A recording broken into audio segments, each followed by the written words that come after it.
Inferno and Radiance. Those are the meta right now, the meta stats, the meta builds. They are so very powerful, they can get so very broken, and I just love that. This is a subscriber's request, and I can tell you that I'm just having so much fun with this guy, with these weapons, with these spells, with this kind of builds. It just feels amazing, it plays amazing, and it just destroys and melts things so hard. It just makes me so happy. Now, like I said, yes, Inferno and Radiance, they are somewhat of a meta in this game, but before we actually delve into a build, we also have to talk about the downsides, because this one specifically, it has a very huge downside. And mostly, you know that I plan my builds for you to be able to enjoy them all throughout the rendition of the playthrough, desired playthrough that you are going to have in that specific time. And I plan for them. I give you early levels, mid-game levels, end-game levels for you to enjoy the builds all throughout the entirety of the playthrough.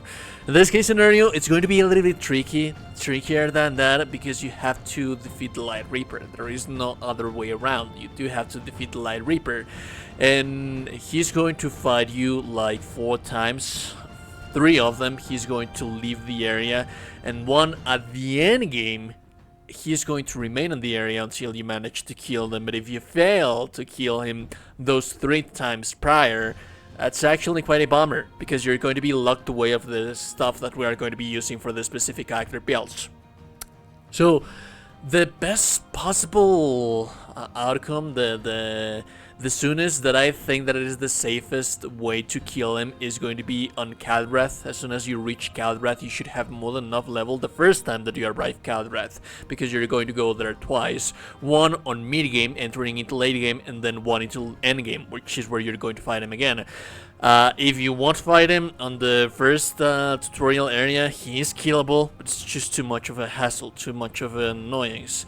It is a little bit easier if you do like on co-op, so you can just basically have your friend, your pal, be damaging him, and then whenever he kills him, you revive him over and over again, so that's a little bit easier. That's kind of a strategy that you can do to fight him in the second encounter, which is going to be a little bit difficult, but you should already have somewhat of upgraded stuff that is going to be on the Fitzroy Gorge.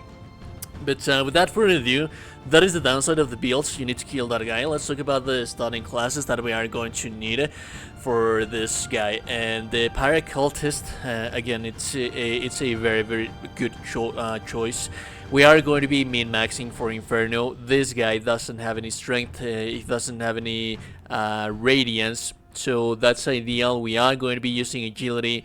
So any other class that uses agility, like for example the Exile Stalker, this guy doesn't have any strength, this guy doesn't have any radiance, and it basically has all of the stats that we are going to be using other than Inferno. So I'd say that this is a very solid choice, although it has 16 agility and we only need 13.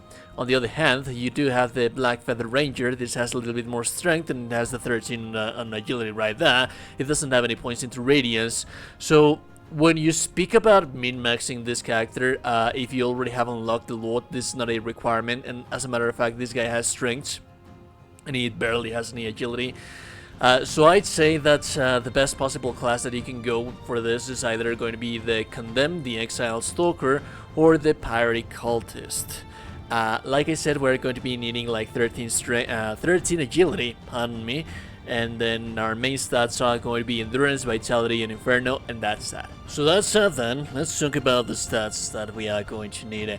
We are going to be min-maxing, and remember, like always, I like to clarify, there's a soft cap between 40 to 50, and then all the way to 75 you have a hard cap, and then 99 you have the cap of the game, where you basically stop receiving anything. At least that's for the damaging stats. The soft cap for Vitality is on 40, hard cap at 60, and then the cap at 99, where you basically stop receiving any kind of HP. The things that we are going to have right here, it's interesting. Ideally, the sweet spot for the end game, when you reach the end game, you should be between level 110 and 120. So that is the template that I have for you right here, 110 character. So we're going to have 75 Inferno. All of our damage is going to be coming from here. Then Vitality on 40. We have the soft cap on Vitality. If you want to level it a little bit more, remember that you can go to 60 just fine, and that is going to give you amazing returns. Beyond than that, it's not going to be that much, but it's still going to be like a little bit of something. And then the endurance, as you can see right here, I have it in 15. We don't really need that much of endurance because the armor that we're going to be using is going to be the Lightreaper's armor, and it's somewhat of a medium armor, leaning a little bit more into light armor, so we're not going to be encumbered not much. The weapons that we are using, they're actually quite not that heavy either, so you shouldn't worry about that much. And we're not going to be using any ranged things. We're going to be using a catalyst, and catalysts usually do not weigh that much.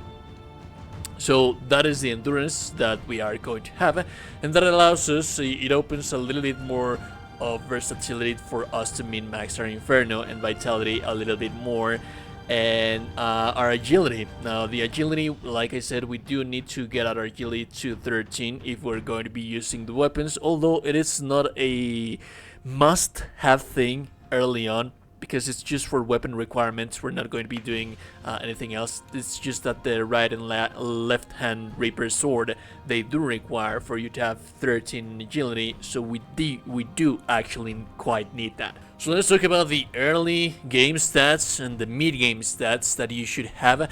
On early game, 18 Inferno, that's just more than enough. Your endurance should be on 15 early game, so there's that.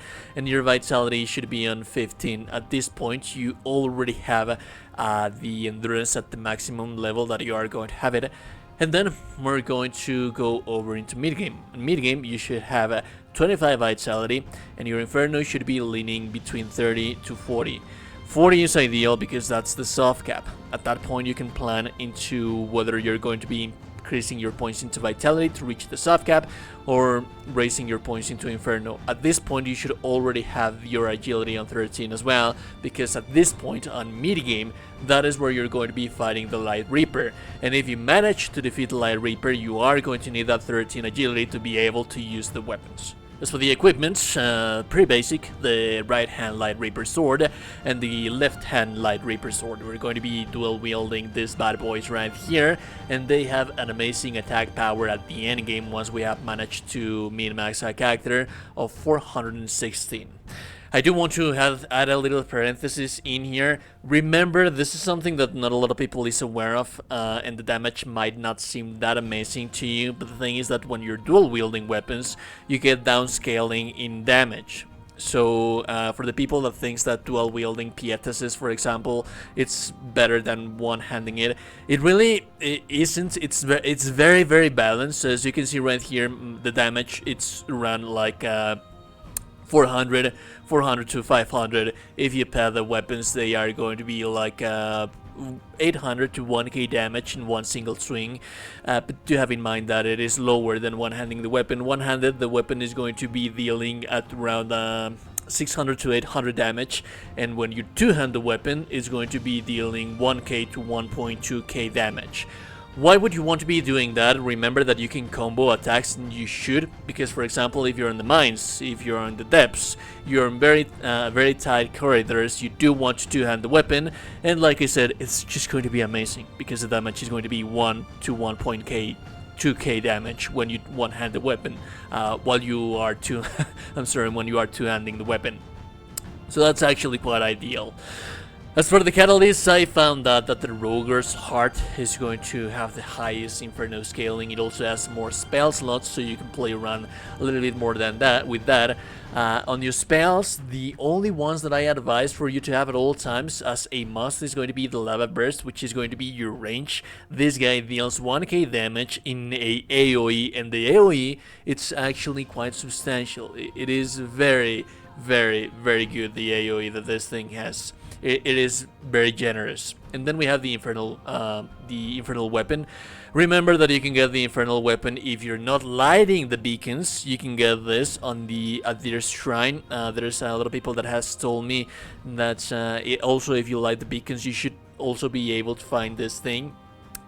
But I mean, just to be sure, I would not light the beacons and then pick it up and then go back, because it's kind of like a weird thing. But if someone can clarify in the comment section down below, then that's actually quite nice as well. We have the Lightreaper armor, as you can see right here, so real good fashion. And then we are also going to have the Roguers Delight. You do have to follow the Toucher's Prisoner questline for this guy right here to increase your fire damage.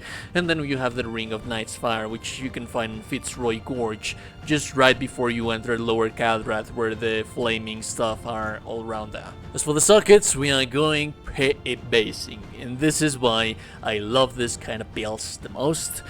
When it comes to Radiance and when it comes to Inferno, because you can socket these bad boys right here that I just love.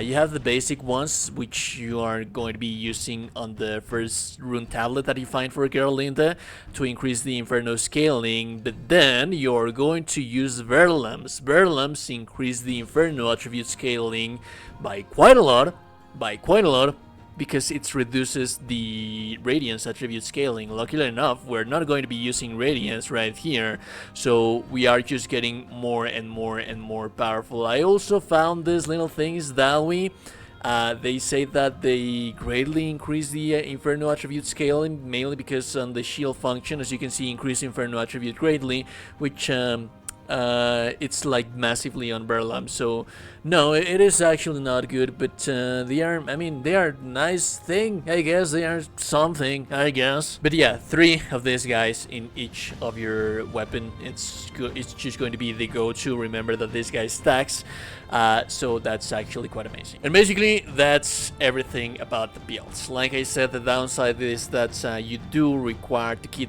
kill the Lightreaper to get this build going, which is actually quite troublesome depending on your situation, depending on your level.